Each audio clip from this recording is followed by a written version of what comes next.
Welcome to the Jeff Crilley Show. My name is Jeff Crilley. I'm your host, and I am thrilled to have in studio Lieutenant Jason J. Redman, retired Navy SEAL, in studio. Welcome to the show. Jeff, thanks for having me on. Always good to be back with you in Dallas. Well, I have to tell the audience that, we talk about heroes, and many people point to movie stars or athletes, and this is a true hero. I don't want to take away from your story. Can you share your story? My story is unique. It is a story of success and failure and redemption and injury and recovery. I mean, that's really very quickly my story. In a nutshell, I was a young man. Joined the Navy at 17 years old, and like many young men who find success early, I got choked out by two very dangerous compadres that walk with you, ego and arrogance. And those two things, as I moved up at a young age in the leadership ladder, enabled me to make some mistakes and, really kind of lose my way and lose my sight as a young leader. So suddenly, I found myself in a situation as a young SEAL leader where I had people saying, hey, kick him out. Guy's selfish. Guy only looks at himself. Guy makes dangerous calls for himself and not looking at the mission and the men. And thankfully, in life, sometimes we're fortunate enough to have people who see our true potential. And one of my leaders saw that and said, you know what? He's made some mistakes, but I see a lot of potential in this kid. I'm going to give him a chance to fix himself. And they did. And I went down a hard path of having to rebuild back the trust and credibility and respect to my teammates, but I did it over a several-year period. Went on, got my career back on track, found myself in Iraq. Very successful combat deployment with some of the best warriors I ever had the honor to work with. And right about the end of that deployment, I was involved in a major enemy ambush, Al-Qaeda ambush, and got all shot up. I was hit 8 times between my body and body armor. Took a round in the face, took 2 rounds in the left elbow that almost took my arm off. And basically started a whole new journey of getting put back together. And it became the second defining moment in my life of my leadership journey. The first one, really learning how to redeem myself and lead. The second one, coming to understand that you can lead in any situation. And also one of the most critical things, and this is what I talk to everybody about now, when we encounter these hard moments, you have a choice. You have a choice in how you're going to deal with the negativity, how you're going to deal with this crushing moment that will forever change your life. And it was in that moment that I made the choice, and I got to tell you about the moment because it's pretty critical, because this is really, life works this way so often. So 5 days after my injuries, I'm laying in the hospital bed in Bethesda, Maryland, and I had a couple of people come into the room to visit me. And we did some small talk, and then I started to drift off a little bit, and they started to have a conversation next to my bed. And I was listening as I lay in that bed as they talked to themselves. And their conversation was all about, what a shame, what a pity, what a tragedy, And you have to understand, a military combat hospital is a hard place to be. I mean, burns, amputees, traumatic brain injuries. I mean, it's a hard place to be. And obviously the weight of that environment was really piling up on the people in my room. But they were just going on about these young men and women will never be the same. They'll never find their way. And they'll never be the same. And they left. And I remember laying there thinking, oh my God, is this my future? Is this all I'm ever going to be? Is from this point forward, am I never going to be able to overcome? And I'm just not going to be able to do these things.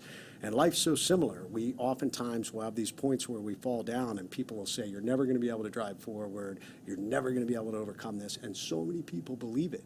So many people buy it. They get stuck in that moment. And the difference was, I decided I wasn't. I said, you have 2 options. You can lay here on something I call the X, that point of incident, and you can feel sorry for yourself and fret over what you might have lost, or you can figure out how to drive forward and find the future. And in that moment, my wife came back in the room, and I wrote to her, because I couldn't talk, I was trached, wired shut, and I said, never again. Never again am I going to feel sorry for myself. I'm going to figure out how to drive forward. I'm going to figure out how to lift others up. And I wrote out this sign. We have that sign. Yeah. Well, and there wasn't a whole lot of thought. I literally wrote it out in a stream of consciousness. It said, attention to all who enter here. If you're coming in this room with sadness or sorrow, don't bother. The wounds that I received, I got in a job that I love, doing it for people that I love, defending the freedom of a country that I deeply love. I will make a full recovery. What is full? That's the absolute utmost physically. I have the ability to recover, and then I'll push that about 20% further through sheer mental tenacity. This room you're about to enter is a room of fun, optimism, and intense rapid regrowth.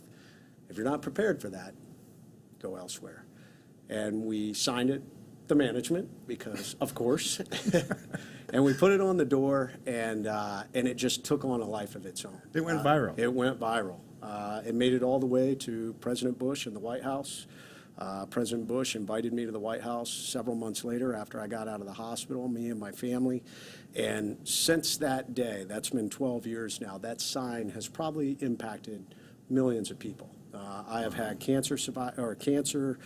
people that are undergoing cancer reach out to me. I've had individuals who have been in horrific accidents, wounded warriors, all these different people that have been impacted by it. And it all goes back to that moment that all of us face. Wow. I call them life ambushes. I call them the end moments. But the most amazing thing is they can become a new beginning. And that really has been my life and sharing that. I love it. And we're going to show your website because you have a beautiful website, and you have not one, but soon to be 2 best-selling books. Why don't you tell us about the first book? So the first book, The Trident, follows that journey that I talked about. It is my personal memoir from being a young man coming into a very elite unit and growing up and understanding what it is to be a leader, especially combat, and failing. I failed at a major level. I mean, I had guys who I worked with who said, I don't want to work with that guy. And you have to understand, in the special operations community, in the military specifically, any job where people's lives depend on the people next to them, they are well within their right to say that. And, and that community is well within their right to say, you know what, guys don't trust you, their lives depend on that, we're going to get rid of you. And it probably would have been easy for my community and my leadership to have done that, but they didn't. They gave me a second chance, and the book follows that journey of really digging deep into who I was, what were my motivations for being a leader, for being a SEAL, and how did I change my mindset and really focus on the mission, the men, myself last. So it follows that whole journey. One of the interesting things that people find funny about the book is even though I was a SEAL, I ended up going to U.S. Army Ranger School because my leadership saw an opportunity. Ranger School is a phenomenal leadership school. It's leadership through the school of hard knocks and a lot of adversity. And it was great for me because it was exactly what I needed to step outside of myself and understand how to lead and really understand who I was. And came back from that school, focused on just driving forward, focused on being a leader, redeemed myself, earned back my credibility, found myself in Iraq, obviously sustained those grievous injuries. And that's what the book follows. And the one other thing it follows, and a lot of people don't realize this, it's a love story. Wow. It is a love story. It follows the journey of my wife and I, how we met and how she is a rock star. So many people who read the book have the greatest appreciation for my wife, and I wrote it to highlight the military spouses that are out there and what they go through. The long periods of time we're away, the dangerous jobs we have, and then, of course, the major negativity that can occur, which is, of course, if a husband or wife is killed or severely injured, and we experience that. So that is the first book, went on to be a New York Times bestseller. And now you've got a second one. I am super excited about the second one. It comes out December 10th, and this has really been a labor of love because when I got out of the military, I was running my own nonprofit to help wounded warriors, and I was still speaking, and obviously my story had gotten out there, and I kept getting the same questions. How did you do what you did? How did you stay positive and drive forward from this catastrophic event? I mean, in one fell swoop, my military career was ended. I was disabled. I will never. My left arm will never be the same as it used to be. I was disfigured. And they said, yet you remain positive, you remain driving forward, you're helping others, you're doing all these things. They said, how'd you do what you did? And I'll be honest, I wasn't able to clearly answer that question. I could talk to people about resiliency and grit, but I could not articulate it in a step-by-step process that somebody else could duplicate. So over the last 6 years, as I was working with many wounded warriors, as I was working with individuals that had been through trauma, I really was just constantly writing. I developed a curriculum called the Overcome Academy. I was putting wounded warriors through, and all these things that I had learned and really starting to peel the onion back started to become a step-by-step process. And then the final component was I reached out to other senior military leaders who I knew could appreciate this concept. And the concept that the book is built around is this. My team and I survived a devastating enemy ambush. And the reason we survived is because we applied specific special operations principles we learned. Principle number one was an idea called you have to get off the X. So in an ambush or in any kind of attack, there is a specific point of attack, the specific point of the incident. They try and pin you to that spot and put as much devastating firepower upon it to pin you down and hopefully kill your will to fight or kill your ability to fight. And my entire adult life, I had trained to do that to the enemy. And then suddenly on September 13, 2007, I found myself on the receiving end of it. And it was utterly devastating. I was caught in the crossfire of 2 large machine guns. I was stitched across the body armor of the body. I was shot in the face that tore apart the right side of my face. And I was pinned down by this gunfire. And in that moment, all I wanted to do was kind of really dig a little hole in the ground and just pray that this would stop. You know, hey, I wanted to be like, hey, time out. Can we stop shooting for a minute? You know, I'm getting all shot up and this sucks. And unfortunately, war does not work that way. And what I began to find as I worked with other wounded warriors and individuals that have been through major trauma or major life ambushes, as I call them, is we all react the same. I might have survived an enemy ambush that was getting impacted by bullets and bombs going off, but when people have life ambushes, they feel no different. They feel like they're being impacted by the bullets and bombs of life. Yes. Whether it is a young couple that is being torn apart by divorce, whether it is a young company that is involved in a lawsuit, you know, a bigger company's trying to bleed them dry, whether it is a young woman who's afflicted with breast cancer and is being told by a doctor, you know, we're going to have to do a double mastectomy. Or even anyone out there who has been in the end moment and they think there's no way out of this. If we were to hook both of us up to medical devices and measure our heart rate, breathing, stress levels, all these different things, me in that firefight, them in those situations, they would look identical. Wow. And the reason being because the body handles stress and those overwhelming moments the same way. Our body goes into fight or flight mode. It doesn't say, oh, this is a firefight, I need to raise the level. It says you are in a crisis. And this book is a blueprint on how to deal with that. It is a blueprint on how to apply specific step-by-step instructions. I took special operations principles and turned them into relatable principles that anybody can utilize in their life. And then we also turned it into how to become more proactive so that you can be better ready for the life ambushes that are coming. Well, you're an amazing speaker, and I understand you're about to do a TED Talk. Yeah. So just to give your audience just a little flavor of what it's like to hire Jay Redman, let's watch this video. Every day you wake up is a gift. Because as a leader, it's absolutely critical that we have to motivate not only ourselves, number one, we have to motivate and inspire others to move forward. I'll tell you what, success does not happen by quitting. This is how you squeak out the margins of performance that make the difference between you and someone else getting ahead and winning. 95% of people, when they say this phrase, I've had a bad day, or what a bad day, it is merely a disruption in how they thought their day was going to unfold. Now I got a second chance at life.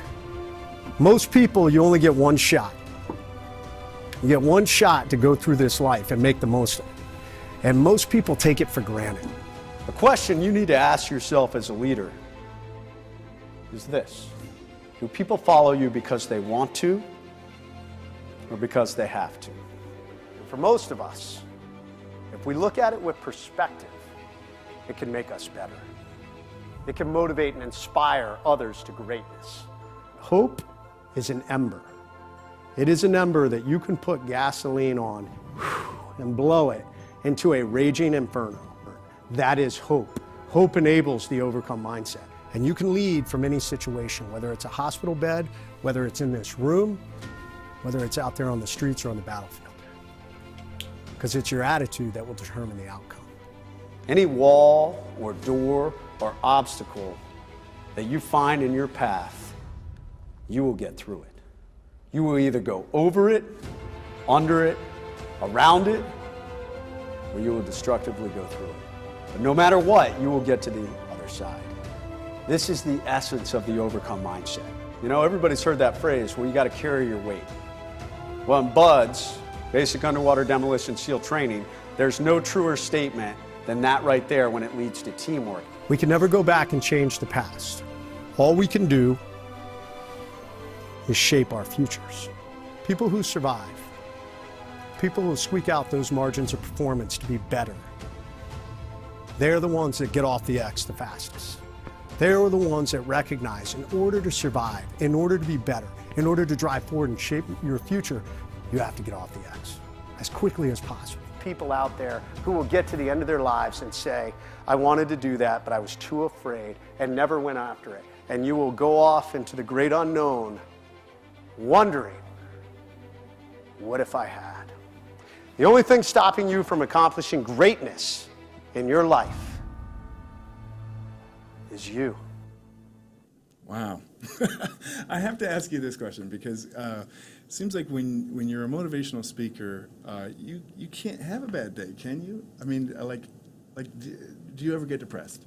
Oh, absolutely, because I'm human. I mean, that's the thing. I don't care who you are. If you're a Navy SEAL, we are still human at the end of the day. And that's one of the biggest things I talk about in this book. Those things are choices. I mean, I have hard days and I have tough days. Now, what I've done is I've erased the term a bad day out of my vocabulary. And the reason being, it's such a trite phrase that so many of us wrap our heads around, and so many of us use it so loosely. You know, we come home and, you know, our day might not have unfolded in the manner we think. They messed up your latte at Starbucks. That's a perfect one. I see that a lot. I see people lose their mind because their order's wrong. And I'm like, really? They ran out of Popeye's chicken sandwiches. Oh, yeah, another one. I just watch and I'm dumbfounded. You know, these are first world problems. And, Yes. And so many people even say that. And I'm like, you don't know the truth of that statement. But the reality is I just focus on, I got a second chance. I got a second chance, and I think that's where perspective plays such a key. This is why I tell people you need to go out and see the world. You need to get out of your comfort zone, because by doing hard things, it's going to give you a better appreciation for the hard moments in life. And you'll stop focusing on your misery and your bad day, and you'll start realizing that the mere fact that you woke up alive in this country, that you have the freedom and opportunity to do anything you want. What the great thing about living in America, if you don't want to go to work that day, you don't have to. You can go off and start your own career path. There's nobody that's going to come handcuff you and drag you back to that job, because this is the greatness of America. And so many people waste that. That is your gift. So instead of saying it's a bad day, I wake up and say it's a good day. It's up to you to make it a great day. Don't get me wrong. You're going to have tough days. You're going to have hard days. But no bad days. A bad day is defined as a catastrophic event that will forever leave physical, mental, or emotional scars. Bad days are life ambushes. Wow. Well, I know that you have caught the attention of the media, both local and national. We've got some video of you talking to Neil Cavuto, I believe, on Fox News Channel. You've